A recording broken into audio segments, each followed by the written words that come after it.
এক বেদুইন এসে বিশ্বনবীর গায়ের চাদর ধরে টান দিলেন। হাদিসের বর্ণনাকারী সাইয়েদনা আনাস রাদিয়াল্লাহু তাআলা উনি বলেন, কুনতু আমশি মা রাসূলিল্লাহ, আমি একবার রাসূল সাল্লাল্লাহু আলাইহি ওয়াসাল্লামের সাথে হাঁটছিলাম, ওয়া আলাইহি বুরদুন নাজরানি গলিযুল হাশিয়া, আর রাসূল সাল্লাল্লাহু আলাইহি ওয়াসাল্লামের গায়ে ছিল চাদর। কি ছিল? আপনারা আজকে চাদর গায়ে দিয়ে আসছেন? কেউ আসছেন? অনেকে। এই যে আমরা চাদর গায়ে দেই, আমাদের চাদরের এই পাশে মাঝে মাঝে কিছু ডিজাইন করা থাকে না? নাজরান দেশ থেকে নিয়ে আসা বিশ্বনবীর ওই চাদরের এইখানে খসখসে ডিজাইন ছিল। তো আল্লাহ রাসূল যখন চাদর গায়ে দেয়া, ওই বেদুইন যখন চাদর টান দিয়েছে, ওই খসখসে ডিজাইন আল্লাহ রাসূল সাল্লাল্লাহু আলাইহি ওয়াসাল্লামের ঘাড়ের চামড়া ছিঁড়ে ফেলেছে। আসছিল ভিক্ষা করতে। বেদুইন আসছে কি করতে? ভিক্ষা চাওয়ার স্টাইল দেখেন, ভিক্ষা চাওয়ার স্টাইল দেখছেন? আল্লাহ রাসূল সাল্লাল্লাহু আলাইহি ওয়াসাল্লামের চাদর ধরে এমন টান মেরেছে, ওই খসখসে চাদরের দাগ বিষ্ণু সাল্লাল্লাহু আলাইহি ওয়াসাল্লাম ঘাড়ের মধ্যে বসে ঘাড়ের চামড়া ছিঁড়ে গিয়েছে। বিষ্ণু প্রচন্ড ব্যথা পেয়েছেন, কিন্তু কিছুই বলেন নাই। ফালতাফাতা ইলাইহি রাসূলুল্লাহ, আল্লাহ রাসূল তার দিকে তাকালেন, তাকিয়ে সুম্মা দাহিক, ছোট্ট একটা মুচকি হাসি দিলেন। মুচকি হাসি দিলেন। ভিক্ষা করতে আসছে, চাদর ধরে টান মেরা ঘাড়ের চামড়া ছিঁড়ে ফেলছে, আর বলতে শুরু করছে, ইয়া মুহাম্মদ মুরলি মিন মালিল্লাহ, আল্লাহর যে সম্পদ আছে বাইতুল মালের সম্পদ থেকে আমার কিছু দাও, আমার কিচ্ছু নাই। আল্লাহ রাসূল সাল্লাল্লাহু আলাইহি ওয়াসাল্লাম ফাদাহিক, একটা মুচকি হাসি দিলেন, দিয়ে সে যা চেয়েছে তার হাতে সেটা উঠিয়ে দিলেন। চিল্লায় পড়েন সুবহান। তার মানে আমার নবী সহজে রাখতেন না। ওনার গায়ের উপর, দেহের উপর অত্যাচার করা হলে বিষ্ণু সাল্লাল্লাহু আলাইহি ওয়াসাল্লাম কখনো রাগেন নাই। মারা হয়েছে, পাথর মেরে রক্তাক্ত করা হয়েছে, পিটানো হয়েছে, আল্লাহ রাসূল সাল্লাল্লাহু আলাইহি ওয়াসাল্লাম কখনো রাগেন নাই। তবে আল্লাহর জমিনে আল্লাহর বিধান লঙ্ঘিত হওয়া মাত্রই বিষ্ণু সাল্লাল্লাহু আলাইহি ওয়াসাল্লাম রেগে যেতেন। পড়েন আল্লাহু আকবার। আল্লাহর বিধান লঙ্ঘিত হতে দিতেন না। যেই লোকটা নামাজ পড়া অবস্থায় ওটের পচা নারী বুড়ি চাপিয়ে দিলে রাগেন না, যাকে পাথর মারা হলে রাগেন না, চাদর ধরে টেনে গায়ের চামড়া ছিঁড়ে ফেললে রাগেন না, ওই ব্যক্তিটা আল্লাহর জমিনে আল্লাহর আইনের বিরুদ্ধে কথা বললে রেগে যেতেন। কারণ এটা আল্লাহর আইন।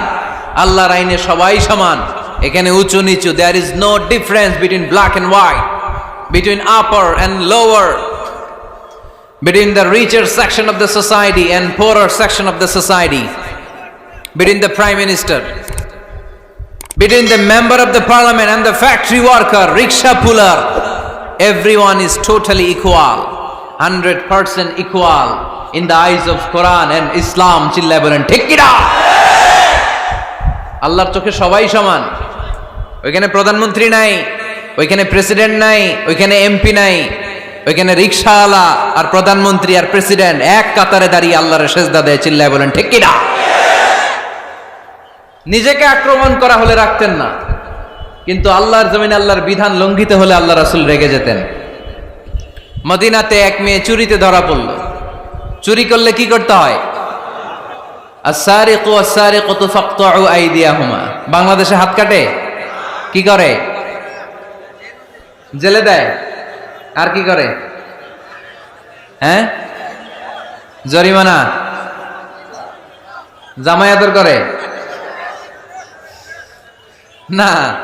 বিধান হচ্ছে হাত কেটে দাও। If anyone steal something precious, the government, the authority should cut down his right hand. আইনটা কার? বাংলাদেশে এরকম চোর আছে না নাই?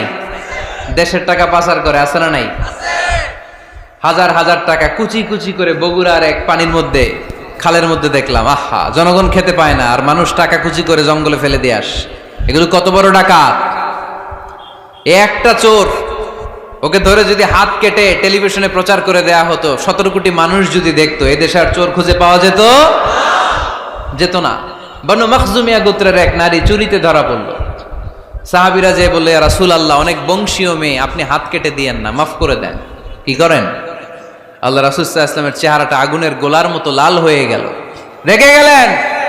আল্লাহ রাসূল বললেন, এত বড় সাহস পেলে কোত্থেকে? এটা আল্লাহর আইন। চিল্লায় বলো, কার আইন? লাউ কানাত ফাতিমাতু বিনতি মুহাম্মদ সারাকাত লাকাতা মুহাম্মাদুন ইয়াদাহা। আরে বনু মখজুমিয়া গোত্রের মেয়ে তো দূরের কথা, আমার কলিজার টুকরা ফাতেমাও যদি চুরিতে ধরা পড়তো, আমি ফাতেমার ডান হাত কেটে দিতে 1 সেকেন্ডও দেরি করতাম না। কারণ বিধানটা কার? এত মাইট দেয়া হলো বিশ্বনবীকে, এত অত্যাচার করা হলো, তিনি রেগে যেতেন না। কিন্তু আল্লাহর জমিনে আল্লাহর বিধান লঙ্ঘিত হলে তিনি রেগে যেতেন। ঠিক কিনা?